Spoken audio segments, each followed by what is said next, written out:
हत्ती आईला आज मच्छर घरात घुसल्यात का काय? लयच कानापाशी गोंग गोंग करीत आहेत. अगं बाबू. पप्प्या हॅपी न्यू इयर. पप्प्या कशी आहे पिप्पानी? एकदम कडक ना? मामा तुझ्या पिपानीत काय मच्छर गुतला होता काय रे? अरे पप्प्या नवीन वर्षात पण असंच उतानं पडून राहायचं का? म्हणून जरा गंमत करून उठावला.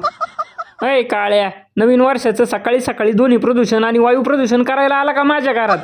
अहो दाजी नाही, रात्री जरा मित्रांसोबत व्हेज बिर्याणी खाल्ली होती. लय सोडा मारलेला होता, त्याच्यामुळे जरा पोट डांबारलंय.